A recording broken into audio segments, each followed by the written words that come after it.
नमस्कार, आप देख रहे हैं हल्ला बोल। आपके साथ मैं हूं अंजना ओम कश्यप। 8 राज्यों के उपचुनावों में बीजेपी ने बाजी मार ली है। बीजेपी मस्त। आम आदमी पार्टी की जमानत जब्त। 10 में से 5 सीटों पर बीजेपी को जीत मिली है, जबकि झारखंड के लिट्टीपाड़ा सीट पर जेएमएम के साइमन मरांडी ने बाजी मारी है। मरांडी ने हेमलाल मुर्मू को हराया है। इधर बीजेपी की सबसे बड़ी दिल्ली की जीत रही, जहां पार्टी ने केजरीवाल के किले में सेंध मारी है। आम आदमी पार्टी की जमानत जब्त हो गई राजौरी गार्डन सीट से। 4 तस्वीरें आपके सामने हैं।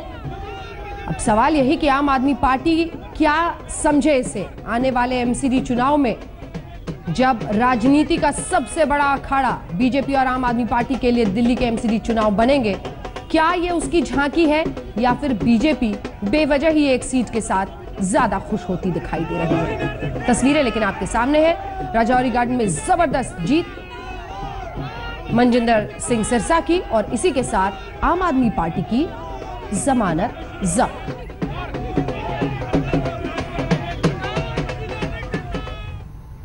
हमारे साथ संजय सिंह, आम आदमी पार्टी के वरिष्ठ नेता, और संबित पात्रा, राष्ट्रीय प्रवक्ता भारतीय जनता पार्टी के इस चर्चा में शामिल हो रहे हैं। पहले तो संबित पात्रा जी, आपको जीत की बधाई। संजय सिंह जी, क्या ये हार एक बहुत बड़ी, कह सकते हैं, परेशानी का सबब आपकी पार्टी के लिए बनने वाली है एमसीडी चुनाव में? क्योंकि जमानत जब्त होना कोई कुछ दिन पहले इसकी कल्पना नहीं कर सकता था आम आदमी पार्टी के लिए।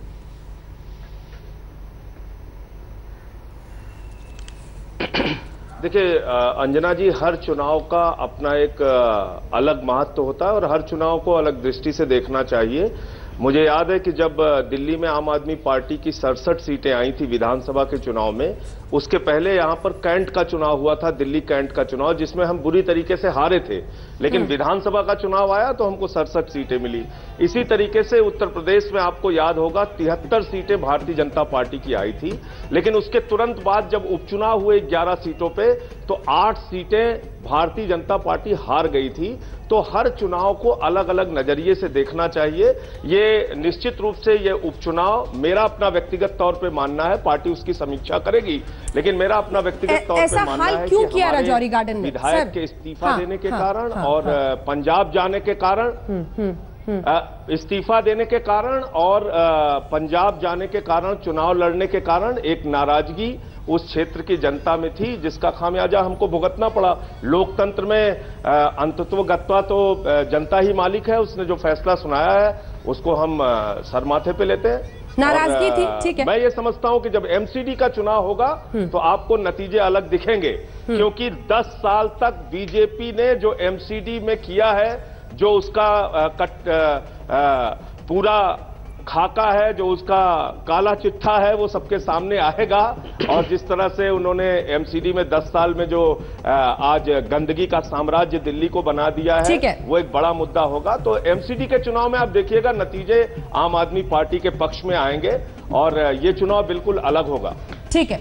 कूड़े करकट का साम्राज्य आपने एमसीडी में बनाया है, जिसकी वजह से आम आदमी पार्टी को ही वहां जीत मिलेगी। नाराजगी थी उम्मीदवार से, क्योंकि वो पंजाब चले गए थे छोड़कर चुनाव लड़ने, इसलिए वहां पर हार मिली है। संबित पात्रा जी,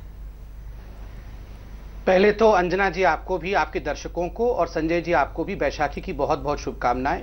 और देखिए, इसमें कोई सच नहीं है कि आज हमारी जीत हुई है, मगर कभी भी ओवर कॉन्फिडेंस नहीं होना चाहिए। हम बिल्कुल तैयारी के साथ चुनाव लड़ रहे हैं, मगर आपको जानना चाहिए कि आपकी हार क्यों हुई है। अब देखिए, ये केवल आम आदमी पार्टी की साधारण से कोई हार नहीं हुई है कि वो कोई नंबर 2 पे आ गए हों या नंबर 3 पे हुए हों। जमानत जब्त हुआ है, डिपॉजिट चला गया है। इसी से आप जान सकते हैं कि कितनी बड़ी हार है और इसका क्या फलसफा है। अब देखिए, ये अरविंद केजरीवाल जी की सिर्फ जमानत जब्त हुई है ऐसी बात नहीं है। जमानत तो जब्त हुई ही हुई है, विश्वसनीयता भी, जो फैक्टर होता है फेथ का, वो भी जब्त हो गया है। आज दिल्ली की जनता अरविंद केजरीवाल से विश्वास खो बैठी है, विश्वास हरा चुकी है। इसी कारण आज जमानत जब्त हुआ है। क्यों हुआ है? अब देखिए, जनता को कभी भी कम करके मत आंकी। जनता, आपको लगता होगा जनता कुछ नहीं जान पा रही है, इनको हम बेवकूफ बना देंगे। जनता सब कुछ जान रही है।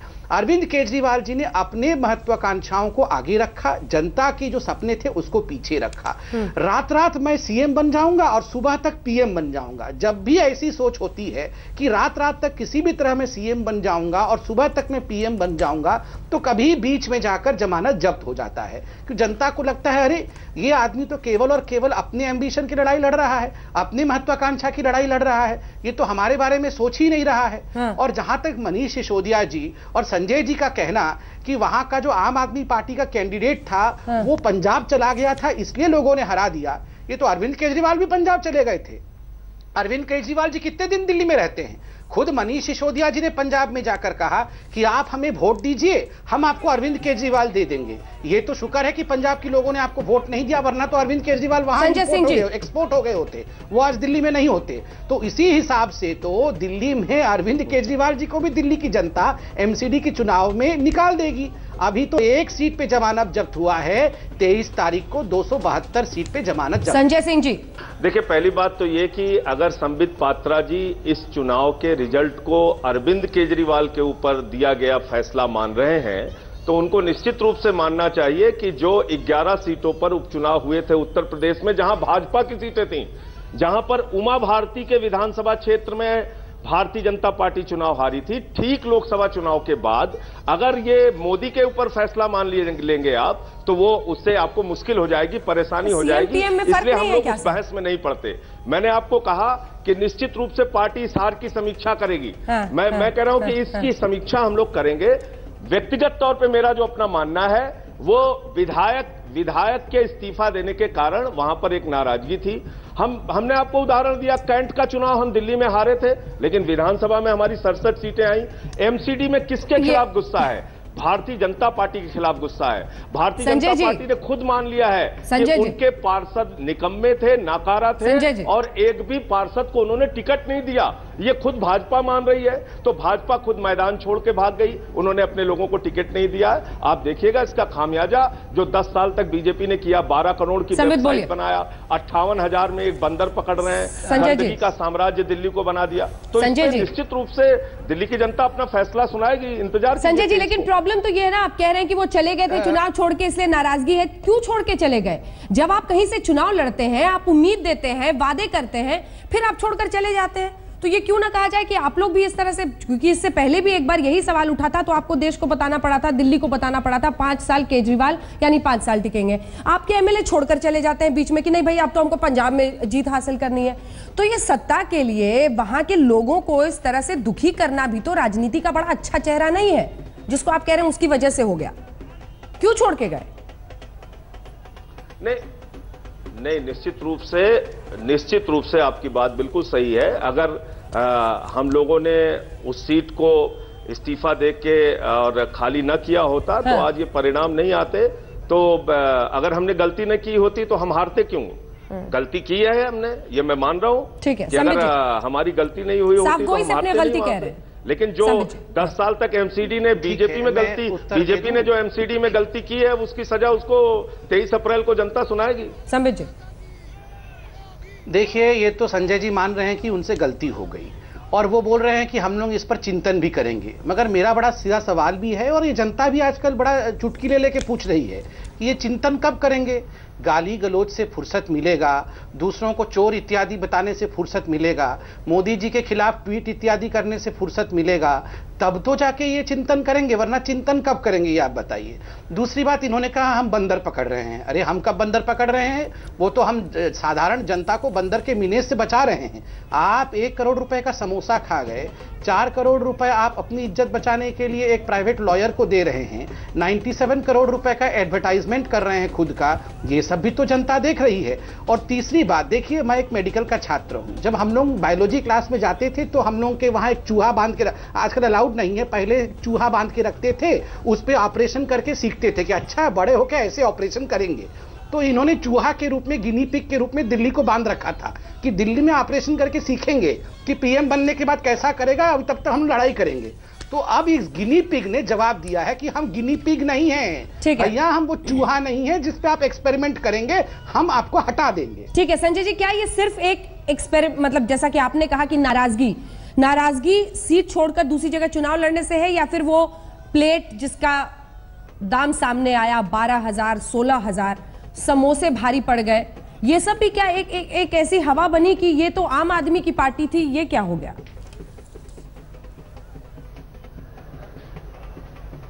अंजना जी, अब मुझे पूरी बात का एक एक करके जवाब देने दीजिएगा। पहली बात तो संबित जी ने कहा कि गाली गलौज की भाषा। मित्र संबित पात्रा जी, आपकी वो पार्टी है जिस पार्टी के लोग आज लोगों के घरों में घुस के उनको मार रहे हैं, पीट रहे हैं बच्चे बच्चियों को।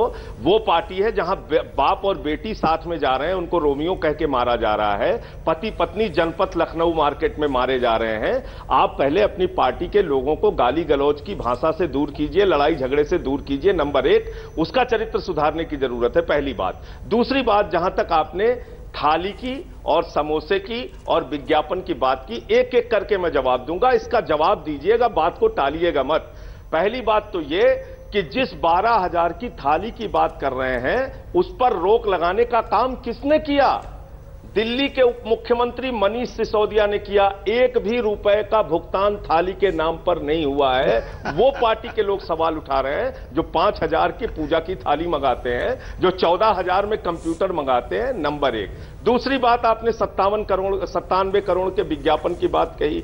छत्तीसगढ़ की सरकार को उठा के देख लीजिए, तमिलनाडु की सरकार को उठा के देख लीजिए, मध्य प्रदेश की सरकार हो, उत्तर प्रदेश की हो, बिहार की हो, पूरे देश में विज्ञापन सारी सरकारों के छपते हैं। लेकिन दुर्भावनापूर्ण ढंग से एक सरकार को टारगेट करना और उसको यह बता देना कि हमने कोई 97 करोड़ का घोटाला कर लिया है। विज्ञापन सरकार के कामों के छपते हैं, उसका प्रचार अखबारों में छपता है, जो उसका अखबार वाले टीवी वाले पैसा लगाते हैं, उसका भुगतान किया गया। और ये सरकार केवल अकेले आम आदमी पार्टी की सरकार देश में कर रही है ऐसा नहीं है। शिवराज सिंह की भी सरकार कर रही है, रघुवर दास की भी कर रही है, रमन सिंह की भी कर रही है। तो हमको टारगेट करना एक तरीके से सिर्फ और सिर्फ बदनाम करने के लिए, इस सच को भी जनता देख रही है। आप 23 अप्रैल तक प्रतीक्षा कीजिए। आपने 12 करोड़ की वेबसाइट बनाई है सर, जरा जवाब दे दीजिए। एमसीडी में 12 करोड़ की वेबसाइट कैसे बनती है? आपने हजारों कर्मचारियों के भुगतान भूत बना के कर लिए। भूत का अंगूठा लग गया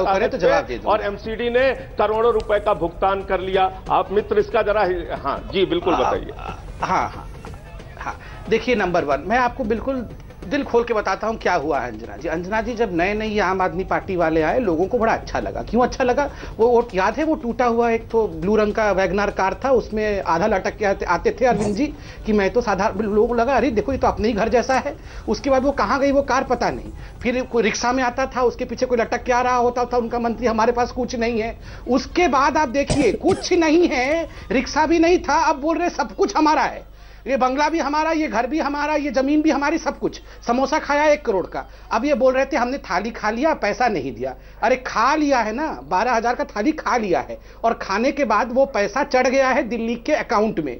आपने पास किया या नहीं किया, अकाउंट में चढ़ गया है। इस महीने पास नहीं हुआ तो अगले महीने तो देना ही पड़ेगा। अब वो तो खाना आपको वो थाली तो वापस नहीं आ सकती है। खा लिया है तो खा लिया है तो हो गया। अब एडवर्टाइजमेंट की बात, अंजना जी आप भी कभी दिल्ली आती होंगी और एफएम गलती से ऑन कर देती होंगी, तो एफएम में क्या चलता है?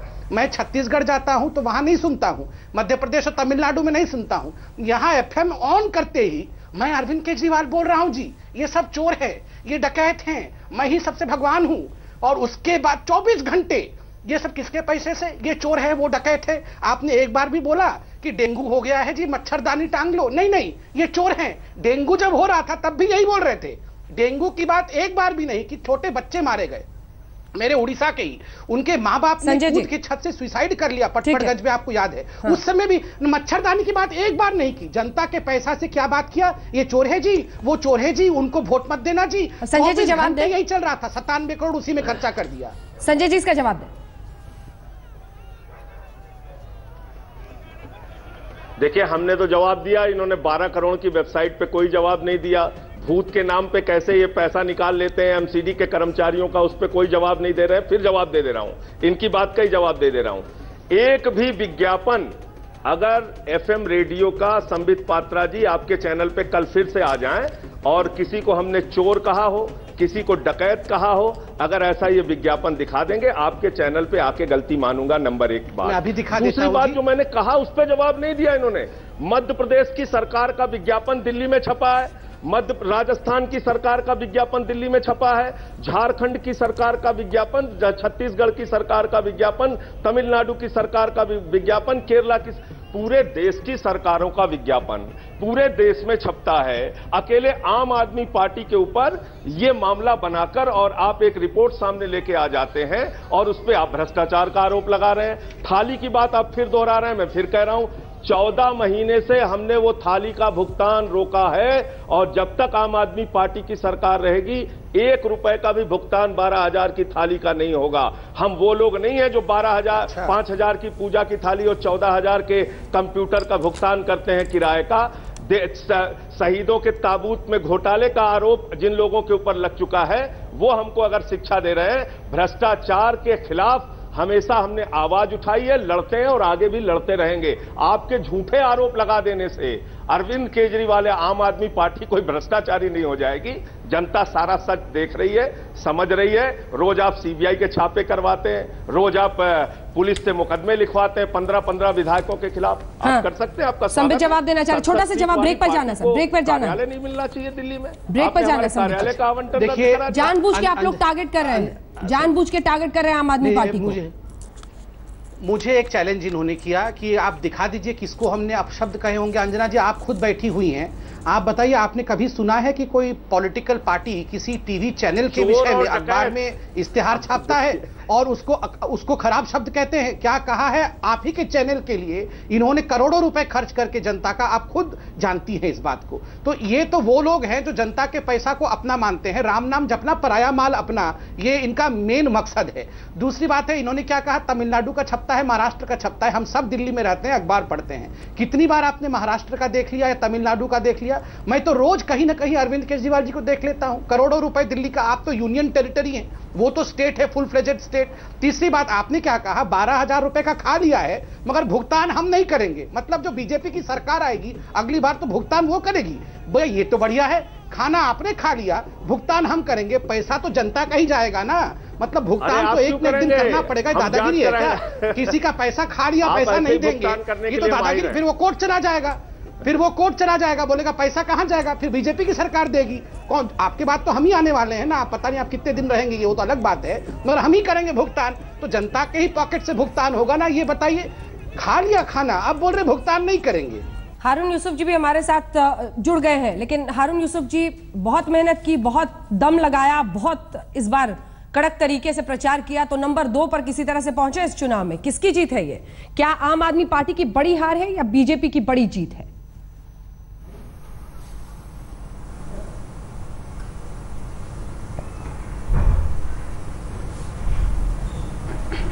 हारून यूसुफ जी तक हमारी आवाज नहीं पहुंच रही। संजय जी जवाब दीजिए उनकी बात का जो उन्होंने तमाम कही है ब्रेक के पहले।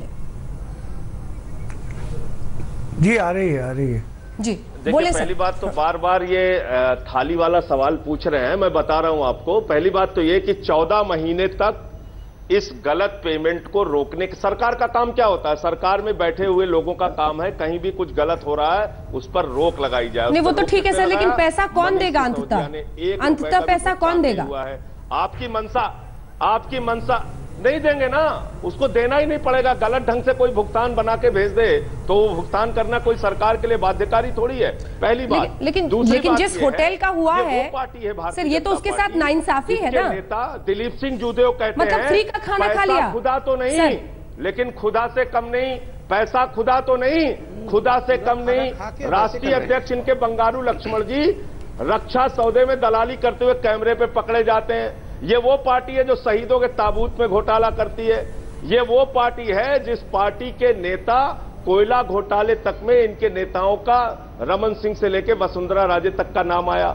अभी ललित मोदी वाले कांड में वसुंधरा राजे जवाब देना चाह रहे हैं, ब्रेक का वक्त हो रहा है। 12 करोड़ की एमसीडी में वेबसाइट बना दी, 3 बार पूछ चुका, 1 बार जवाब नहीं दे रहे हैं। 58,000 में बंदर पकड़ते हैं, 3 बार पूछ चुका, जवाब नहीं दे रहे हैं। भूत के नाम पे बंदर कहां से आ रहा है बीच में बार-बार निकाल लिया, उसका जवाब आप नहीं दे रहे हैं। अरे भाई एमसीडी का जवाब दीजिए ना, बार-बार 58 बंदर सामने बैठा हुआ है, सामने बैठा हुआ है बंदर।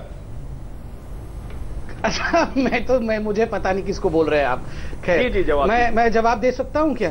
हाँ देना पड़ेगा सर, लेकिन एक ब्रेक का वक्त हो गया है, ब्रेक का वक्त हो गया है। बजरंगबली की पूजा कीजिए, ऐसे मत कीजिए। राम भक्त एक ब्रेक के लिए हमें रुकना पड़ रहा है और हारून यूसुफ साहब भी हमारे साथ जुड़ गए। हारून यूसुफ जी, ब्रेक के बाद आपके पास आऊंगी, क्योंकि बहुत मेहनत की कांग्रेस ने, तब जाकर नंबर 2 पर पहुंची है। किसकी बड़ी जीत, बीजेपी की या उससे बड़ी हार या आम आदमी पार्टी के लिए? जो दिल्ली में 3 सीटों पर समेट देने वाली आम आदमी पार्टी का आज बाई इलेक्शन में जमानत जब्त होना क्या कहता है? क्या यह अरविंद केजरीवाल और उनकी सरकार के लिए एक सवाल बन गया है, या फिर इसे इस तरह से देखना सही नहीं होगा? आने वाले एमसीडी चुनाव महत्वपूर्ण होंगे। तीनों खास मेहमान हमारे साथ, संबित पात्रा, संजय सिंह जी, हारून यूसुफ साहब मौजूद हैं। हारून जी, ब्रेक से पहले आपसे बात नहीं हो पाई थी, मेरा सवाल आपसे यही था, क्या है ये, और दूसरे नंबर पर कांग्रेस के पहुंचने को क्या कहेंगे आप, और क्या है ये आम आदमी पार्टी की बड़ी हार या बीजेपी की बड़ी जीत? किस तरह से देख रही है इसे कांग्रेस? अन्ना जी, कांग्रेस हमेशा कई बार ऐसी परिस्थितियों से गुजरी है कि तमाम पार्टी ने उसको राइट ऑफ किया है, लेकिन कांग्रेस बार बार बाउंस बैक इसलिए करती है कि कांग्रेस की नीतियां, कांग्रेस की पॉलिसीज हर वर्ग को मद्देनजर रखते हुए बनाई जाती हैं और देश के विकास के लिए होती हैं। अब एक पार्टी जो गुजरात, गोवा में और पंजाब नंबर में 2 से भी खुश लग रहे हैं आज आप, आम आदमी पार्टी, जिस अहंकार नंबर 2 से भी खुश लग रहे हैं सर जी, नंबर 2 पे पहुंचकर भी खुश लग रहे हैं आज आप? देखिए, खुशी की बात नहीं है। खुशी की बात यह है कि कांग्रेस के कार्यकर्ताओं ने अपनी मेहनत की है और आगे आने वाले समय में ये बदलाव बड़ा व्यापक होगा।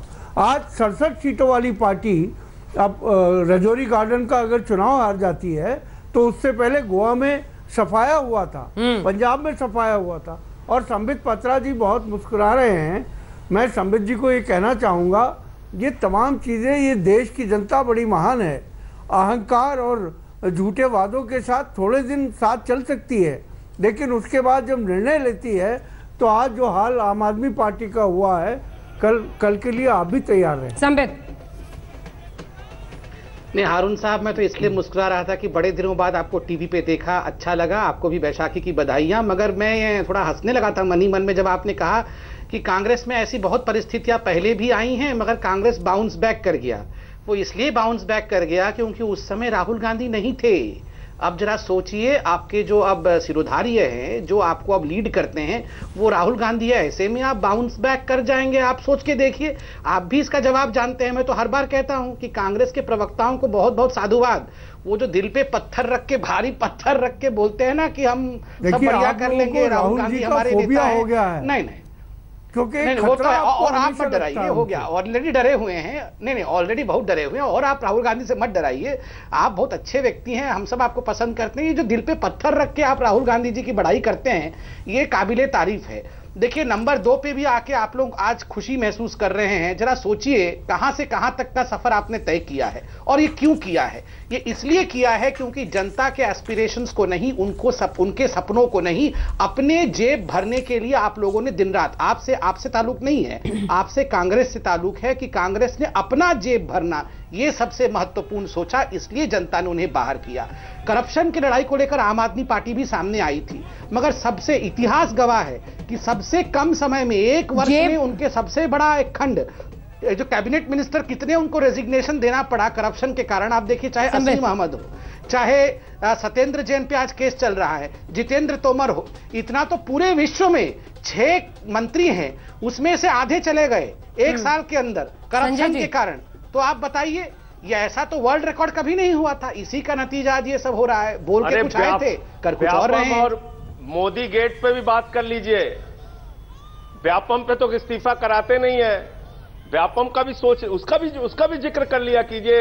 हिंदुस्तान का सबसे बड़ा महाघोटाला मध्य प्रदेश में हुआ, उसका भी जिक्र किया कीजिए, उसको भी याद किया कीजिए। ललित मोदी का इतना बड़ा घोटाला हुआ, वसुंधरा राजे का नाम आया, आईपीएल घोटाला, उसका भी थोड़ा जिक्र किया कीजिए। आज धौलपुर जीत गए हैं, थोड़ा याद कीजिए। आज धौलपुर जीत गए हैं संजय भाई। आज राजस्थान में धौलपुर सीट है एक, जिसके बारे में आप जिक्र कर रहे हैं, वो जीत गए हैं हम लोग।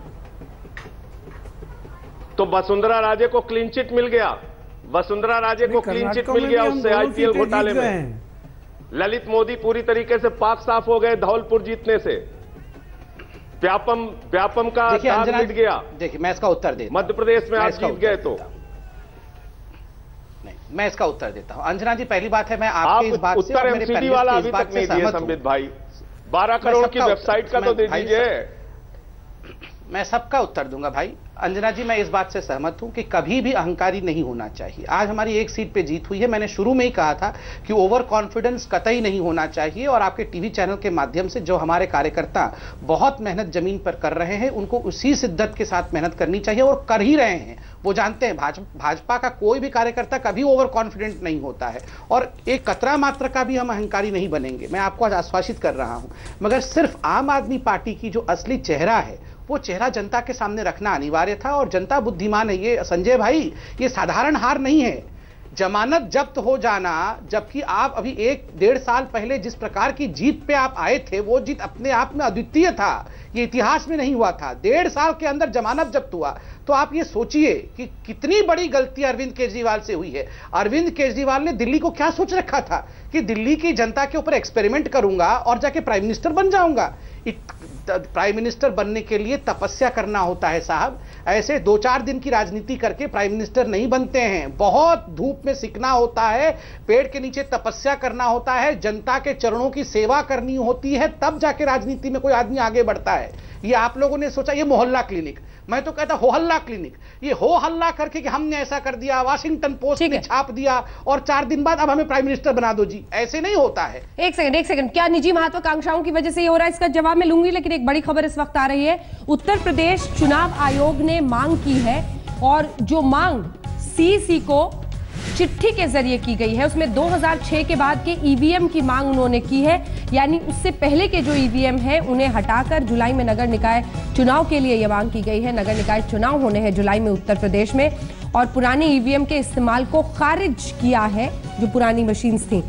संजय सिंह जी, ये पुरानी मतलब आप लोगों ने पिछले चुनाव से ही, उत्तर प्रदेश चुनावों से ही ईवीएम खराब है कि राग अपना ली थी। ऐसे में इस खबर का क्या अर्थ?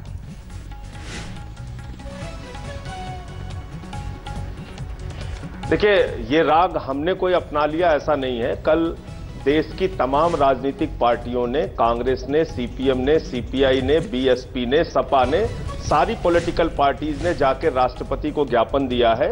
इलेक्शन कमीशन में गई हैं सारी पार्टियां। सबको ये लग रहा है कि ईवीएम में गड़बड़ी हो रही है, और वो ईवीएम की गड़बड़ी का सबसे बड़ा मामला जो आप लोगों ने भी चैनल पे दिखाया, मध्य प्रदेश में सामने आया, धौलपुर में, राजस्थान में सामने आया। जहां भी बटन दबाओ वोट बीजेपी को जा रहा है। तो ये इलेक्शन कमीशन के लिए भी चिंता का विषय है, और भारतीय जनता पार्टी के मित्रों को ये मांग स्वीकार करनी चाहिए, क्योंकि सबसे ज्यादा अडवाणी जी से लेकर और सुब्रमण्यम स्वामी जी से लेकर भारतीय जनता पार्टी के लोग ईवीएम पे सवाल उठाते रहे हैं। तो अब बैलेट पर आ जाना चाहिए। अमेरिका जैसे देश, जापान जैसे देश, जर्मनी जैसे देश, दुनिया के तमाम विकसित देश अगर बैलेट पे चुनाव करा रहे हैं, ठीक है, भारतीय जनता पार्टी को भी ये खबर बहुत बड़ी है। ये खबर दरअसल अभिषेक हमारे सहयोगी एक बार जुड़ रहे हैं। नई ईवीएम नहीं मिली तो बैलेट पेपर से चुनाव होंगे। अभिषेक हमारे साथ जुड़ गए हैं। अभिषेक, पूरी खबर बताएं एक तो, और इसका अर्थ क्या? मतलब बैलेट पेपर से चुनाव कराने को तैयार है अगर 2006 के बाद की ईवीएम मशीन नहीं मिलती है? बिल्कुल अंजना, जो राज्य निर्वाचन आयोग है उसने केंद्रीय निर्वाचन आयोग को एक पत्र लिखा है और उनसे गुजारिश की है कि या तो 2006 के बाद के नए ईवीएम उन्हें उपलब्ध कराए जाएं, और नहीं तो बैलेट पेपर से उन्हें चुनाव कराने की अनुमति दी जाए। वो उनका कहना है कि वो पुराने ईवीएम से चुनाव नहीं कराना चाहते। जानकारी होगी कि वजह बताई गई है क्या अभिषेक चिट्ठी में वजह बताई गई है? क्यों नहीं करा? वजह नहीं बताई गई है, लेकिन जो एक विवाद चल रहा है लगातार, हम लोगों ने देखा है मध्य प्रदेश में भी अधिकारियों के सामने जो गलत किस्म का एक ईवीएम मशीन सामने आ गया था। मुझे लगता है कि जो राज्य निर्वाचन आयोग के अधिकारी हैं या जो अधिकारी हैं, उनके भीतर भी इस बात की भावना है कि कहीं ना कहीं जो फॉल्टी ईवीएम की रिपोर्ट आ रही है उससे थोड़ी क्रेडिबिलिटी को नुकसान हो जाता है। इसलिए साफ तौर पर ये लोग 2006 के बाद के एटीएम की मांग कर रहे हैं। मुख्य मुद्दा इनका है कि जो पुराने जो एटीएम है कम से कम उन्हें हटाए जाएं। उनके कहने का अर्थ यही है, लेकिन चिट्ठी में इस बात का भी जिक्र है कि अगर 2006 के पहले के एटीएम उन्हें उपलब्ध कराए जाते हैं, उससे बेहतर है कि उन्हें बैलेट से कराने दिया जाए। ये खबर बहुत महत्वपूर्ण है। संबिता, आपकी प्रतिक्रिया मैं इस पर चाहती हूं, क्योंकि यहां तक कहना है यूपी इलेक्शन कमीशन का कि अगर नहीं मिले तो हम बैलेट पेपर से कराने को तैयार हैं, लेकिन हमें नई ईवीएम मशीन्स चाहिए, पुरानी नहीं, 2006 के बाद की ही इस्तेमाल करेंगे। ये क्या कहता है? देखिए, चुनाव आयोग जो है वो एक स्वायत्त संस्था है। उनके आपस में क्या पत्राचार हो रहा है उस पर एक पॉलिटिकल पार्टी कमेंट करे, ये उचित नहीं है। और जब ये पूरी खबर बन के सामने आएगी और प्रेस कॉन्फ्रेंस इलेक्शन कमीशन का होगा, तभी हम इस पर कोई टिप्पणी कर पाएंगे। मगर अभी मैं संजय भाई को सुन रहा था और आज सुबह भी तमाम नेता बोल रहे थे कि ईवीएम जो है वो माल फंक्शन कर रहा है। मैं बता दूं, माल फंक्शन ईवीएम नहीं कर रहा है, माल फंक्शन राहुल गांधी जी के लीडरशिप में और अरविंद केजरीवाल जी के लीडरशिप में है। ईवीएम खराब नहीं हुआ है, इनकी लीडरशिप खराब हो गई है, राहुल गांधी जी की और अरविंद केजरीवाल जी की लीडरशिप। जब 67 सीट मिल गए थे इन्हीं ईवीएम मशीन में, तो एकदम मीठा मीठा गप गप करके खा गए थे। और आज जब सीट नहीं मिल रही है तो कड़वा कड़वा थू थू कर रहे हैं। संजय जी, आडवाणी जी पे आप विश्वास कर रहे हैं, आप आडवाणी जी पे आप विश्वास कर रहे हैं, आपके मार्गदर्शक हैं, उनकी बात तो याद कीजिए। उन्होंने ईवीएम पे सवाल उठाया था सबसे पहले हिंदुस्तान में, आप लोगों ने सबसे पहले उठाया था। अपने मार्गदर्शक की तो बात मानिए। संजय जी, यूपी में हो गया, आप दिल्ली में भी इसकी मांग करेंगे क्या?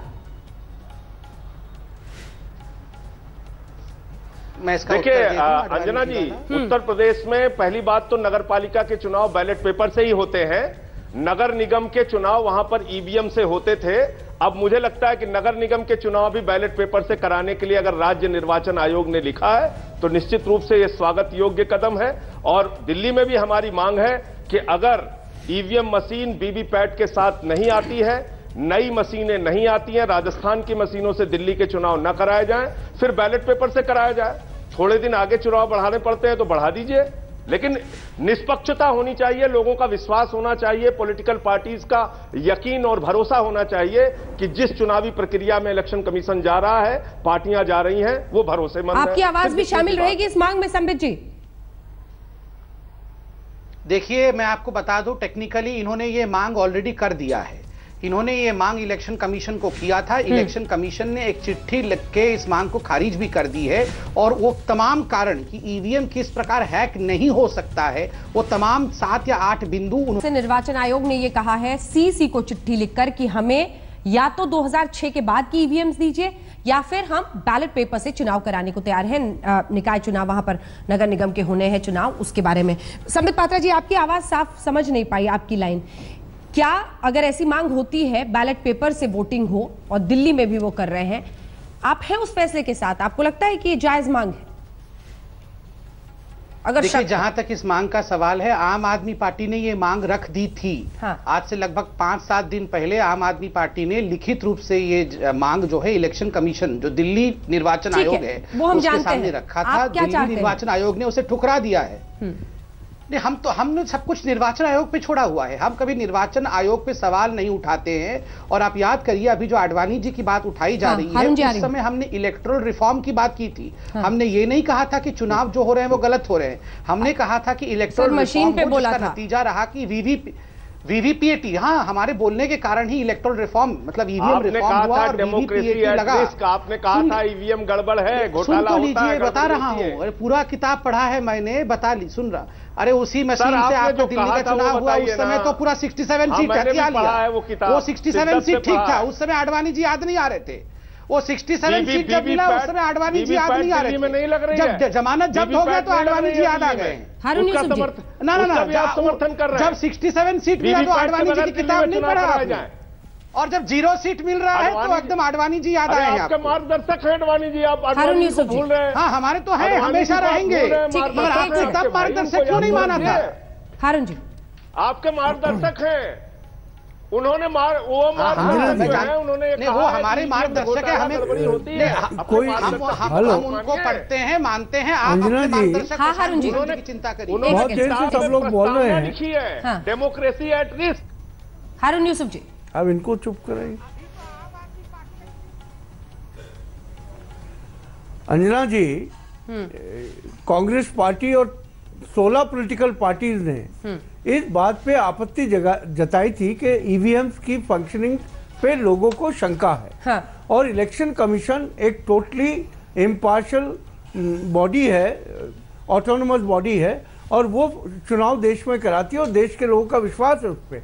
अगर चुनाव आयोग को 16 बड़ी पॉलिटिकल पार्टीज ये कह रही हैं कि हमें इन ईवीएम पे शंका है और बैलेट से चुनाव कराना चाहिए, तो ये तो इलेक्शन कमीशन को निर्णय लेना है। संबित एक लाइन में जवाब, संबित एक लाइन में जवाब, मध्य प्रदेश एक लाइन के अंदर और दूसरी वीरप्पा मोइली और कैप्टन अमरिंदर सिंह ने कांग्रेस की पोल खोल दी है। वीरप्पा मोइली ने कहा है कांग्रेस का ये जो एटीट्यूड है ये डिफिटिस्ट एटीट्यूड है, हारने के बाद कांग्रेस ऐसे बौखला रही है, ये वीरप्पा मोइली ने कहा है। इसी के साथ हमें इस बुलेटिन का अंत करना पड़ेगा। आप सभी का बहुत बहुत शुक्रिया। लेकिन इस मामले में हर पार्टी शक के घेरे में है। जब लाल कृष्ण आडवाणी पार्टी को हारते देखते थे तो वो सवाल खड़े करते थे, कांग्रेस खुश थी जब 10 साल जीतती रही, अब जब हार रही है तो वो सवाल खड़े कर रही है। और आम आदमी पार्टी ने भी दिल्ली के चुनाव के वक्त इस पर मौन धर लिया था। देखते रहिए आज तक।